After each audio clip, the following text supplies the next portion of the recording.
চলো চলো চুলটাকে ভালো করে ধুয়ে দি। লাকি দিদি খুব ভালো হচ্ছে, আলো তুলতুল করে দাদাও। ওয়াও, আমার টিপটা পরে পুতুলটাকে কি সুন্দর লাগছে, দেখ দেখ। হ্যালো আমার দুষ্টু মিষ্টি বন্ধুরা, আশা করি তোমরা সবাই খুব ভালো আছো। তোমরা এখন চলে এসেছো অঞ্জলিদের বাড়িতে। অঞ্জলিদের বাড়িতে এখন তো সকালবেলা, বাচ্চারাও সকলে এখানেই আছে। তো চলো তাহলে এবার দেখে নিই কি হয়। এই রাখি, দাঁড়িয়ে পড়লি কেন? চল চল, ওখানে তো বন্ধুরা আমাদের জন্য অপেক্ষা করছে। খেলতে যাবি না? কি হলো? ও রাখি দিদি দাঁড়িয়ে পড়লে কেন?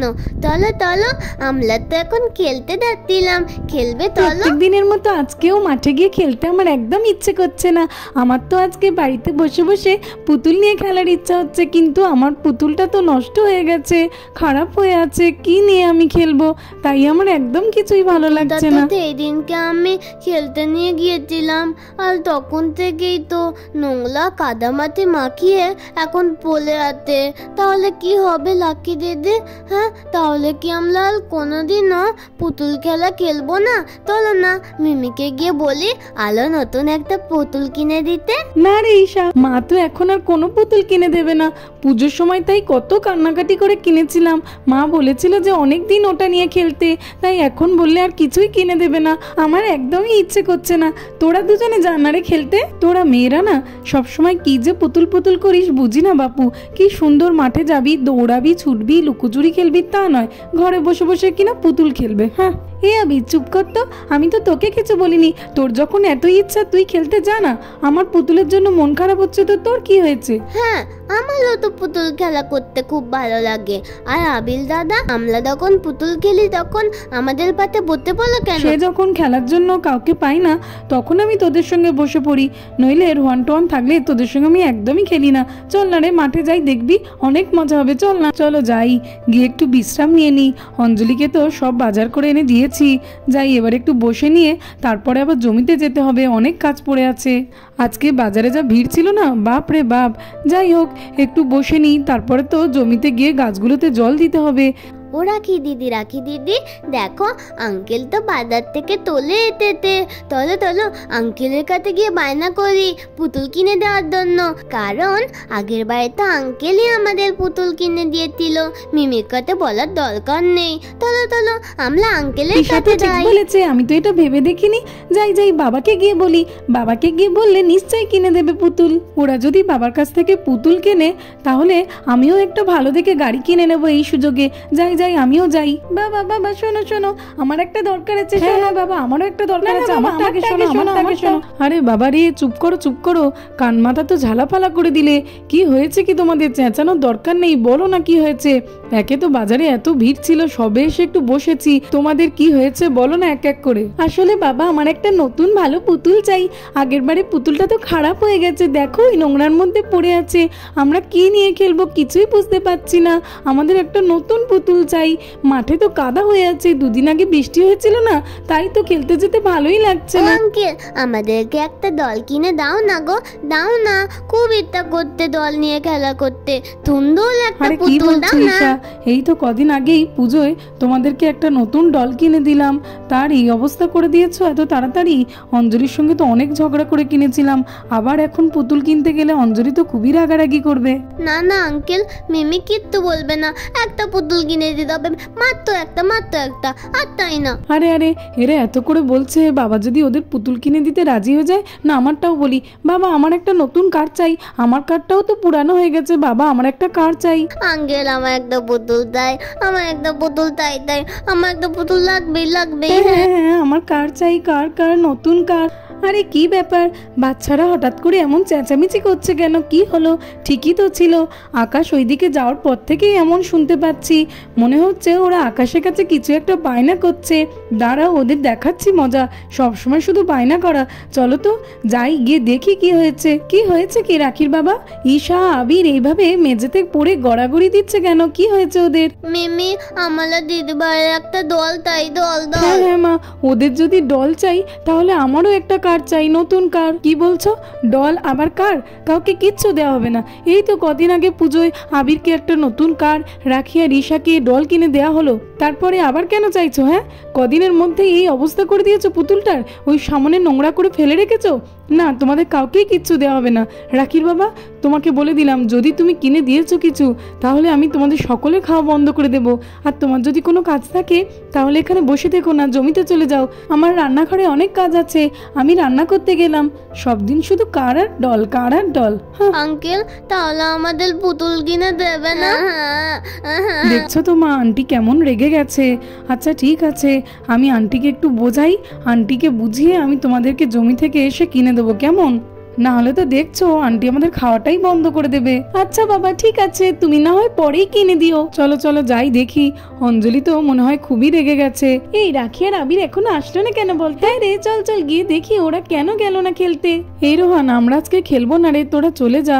দেখ না, এদেরকে কখন থেকে বলছি খেলতে যাওয়ার কথা, কিন্তু এরা তো শুধু পুতুল পুতুল করেই গেল, তাই জন্য তো আমিও যেতে পারলাম না। এ রাখি, তোর কি হয়েছে বল না, আবির এসব কি বলছে? এ অপু, তুই তো জানিস বল যে পুজোর সময় একটা পুতুল কিনে দিয়েছিল বাবা আমাদেরকে। আমার তো এই একটাই পুতুল ছিল, সেটাও খেলতে খেলতে নোংরা হয়ে গেছে। আমাদের আর একটাও পুতুল নেই, তাই আমার মন খারাপ। ও আচ্ছা, কিন্তু তোর পুতুলটা কোথায়? ওই তো ওইদিকে দেখ, ওইদিকেই পড়ে আছে। ও এই ব্যাপার, এর জন্যই রাখি এত মন খারাপ করছে। যাই যাই রাখির কাছে যাই। এই রাখি, তুই মন খারাপ করিস না, তোর পুতুল আমি এখনই ঠিক করে দেব। কি করে করবি রে অপু? আরে সেটা তো খুবই সোজা, তোর পুতুলটাতে তো একটু কাদামাটি লেগে আছে, তাই এমন নোংরা লাগছে।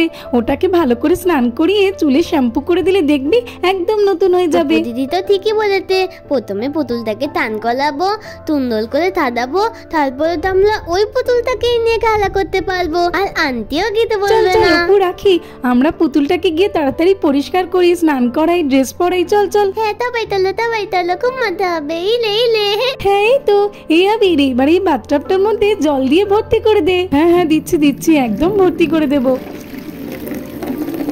যাই যাই, এইবার এই পুতুলটাকে নিয়ে গিয়ে বাথটাবের ভিতরে রেখে দিই। হ্যাঁ অপু দিদি, পুতুলটাকে এবার বাথটাবের মধ্যে দিয়ে দাও। চলো চলো, পুতুলটাকে পরিষ্কার করে সুন্দর করে তুলি। হ্যাঁ রে ঈশা, জল দিয়ে আস্তে আস্তে ভালো করে খস, দেখবি কাদামাটিগুলো সবই উঠে যাবে। চল চল, আমরা সবাই মিলে পরিষ্কার করি। হ্যাঁ রে অপু, তুই তো ঠিকই বলেছিস। দেখ দেখ, পাটা কত পরিষ্কার হয়ে যাচ্ছে। হ্যাঁ রে, দেখবি এইভাবে সব উঠে যাবে। অপু দিদি, মুকেলগুলো তো উঠতেই না। আরে দাঁড়া না ঈশা, ঠিক করে ঘষলে দেখবি ঠিক উঠে যাবে। চলো এবারে চুলটাতে একটু ভালো করে শ্যাম্পু করে দিই। ওয়াও, দেখো দেখো কি সুন্দর বাবেল। এবারে পুতুলটার চুলটাকে ভালো করে ধুয়ে নিতে হবে। এই তো যতই চুলটা ধুয়ে দিচ্ছি ততই যেন চুলটা আলো ভালো হয়ে যাচ্ছে। এই চুলটা তো আমার থেকেও ভালো। আমার যদি এমন চুল হতো, তাহলে সবাই দেখো দেখো কি সুন্দর পুতুলটা হয়ে গেছে, একদম নতুনের মতো হয়ে গেছে। আমি তো বিশ্বাসই করতে পারছি না, কি সুন্দর। হ্যাঁ রে ঈশা, তুই ঠিক বলেছিস। অপু, তুই এমন আইডিয়া দিলি না, আমার পুতুলটাতে একদম নতুন হয়ে গেছে। আমি আমার পুতুলকে চিনতে পারছি না। চল চল, এইবারে পুতুলটাকে জল থেকে তুলে নি, তারপরে সুন্দর একটা ড্রেস পরিয়ে দেবো। এইবারে পুতুলটাকে একটা সুন্দর ড্রেস পরিয়ে দিই। ওয়াও, দেখো রাখি দিদি, পুতুলটার এই ড্রেসটা পরিয়ে তো খুব সুন্দর লাগবে। আমি এবার থেকে এই পুতুলটার সাথেই খেলা করবো। আমার তো খুব মজা হচ্ছে। চল চল, এইবারে পুতুলটাকে সুন্দর করে সাজিয়ে দিই। এই তো হার পরিয়ে দিয়েছি, এইবারে সুন্দর দিকে দুটো কানের দুল পরিয়ে দেবো। হ্যাঁ পড়াও, খুব সুন্দর লাগবে। যতই সাজাচ্ছ ততই যেন পুতুলটা সুন্দর হয়ে উঠছে। আমি তো চিনতেই পারছি না।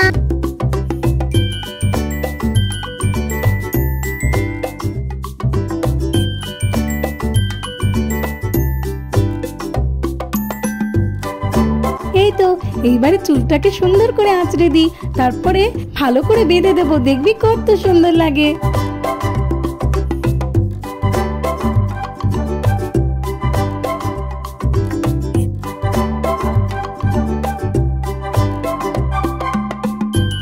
এইবারে দেখ, পুতুলটাকে তো আমার টিপ পরিয়ে দিয়েছি। দেখ দেখ, ভালো লাগছে না বল ফ্রেন্ডস? আরে আরে, এই কি, রাখির বাবাকে এত করে বলার পরেও বাচ্চাদেরকে নতুন পুতুল এনে দিয়েছে। দাঁড়াও, আসুক আজকে বাড়িতে, তার আগে চলো বাচ্চাদেরকেই জিজ্ঞেস করি যে ওদের এই নতুন পুতুলটা রাখির বাবা কখন এনে দিল। আমি তো বুঝতেই পারিনি। রাখি, সত্যি করে বলো বলছি, তোমার বাবা এই পুতুলটা কখন এনে দিয়েছে? আমি তো বুঝতেই পারিনি যে কখন নিয়ে এসছে। আমি এত করে বারণ করা সত্ত্বেও পুতুল নিয়ে এসছে। দেখাচ্ছি মজা, দাঁড়াও একবার বাড়িতে আসুক। না না মিমি, তুমি এমন কেন করতো? আঙ্কেল তো আমাদের কোনো পুতুল এনে দেয়নি। এটা তো পুরানো পুতুলটা, আমরা এত তুন্দল করে পরিষ্কার করেছি, তুমি তো তিনটেই পারতো না। হতেই পারে না এরকম কোনোদিন। পুরনো পুতুলটা এমন নতুন হয়ে গেছে বললেই হলো। আমি সত্যি বলছি, একদম সত্যি কথা। হ্যাঁ হ্যাঁ আন্টি, ঈশা সত্যি কথাই বলছে। এটা নতুন পুতুল নয়, এটা সেই আগের পুরনো পুতুলটা। আমরা তো পরিষ্কার করে স্নান করিয়ে ড্রেস পরিয়ে দিয়েছি আর রাখি সাজিয়ে দিয়েছে, তাই এরকম নতুনের মতো লাগছে। আমি তো এখনো বিশ্বাস করতে পারছি না যে তোমরা এত সুন্দর কাজ করতে পারো। আমি অবাক হয়ে গেছি দেখে যে এটা পুরনো সেই পুতুলটা যেটা কিনা নোংরার মধ্যে পড়েছিল। সত্যি খুব ভালো কাজ করেছো তোমরা। দেখলে তো, তোমাদেরকে কিনে না দেওয়ায় তোমরা পুরনো পুতুলটাকেই কেমন নতুন করে নিলে। এতে আমি খুব খুশি হয়েছি। Thank you aunty. তো বন্ধুরা, আজকের মতো এই পর্যন্ত।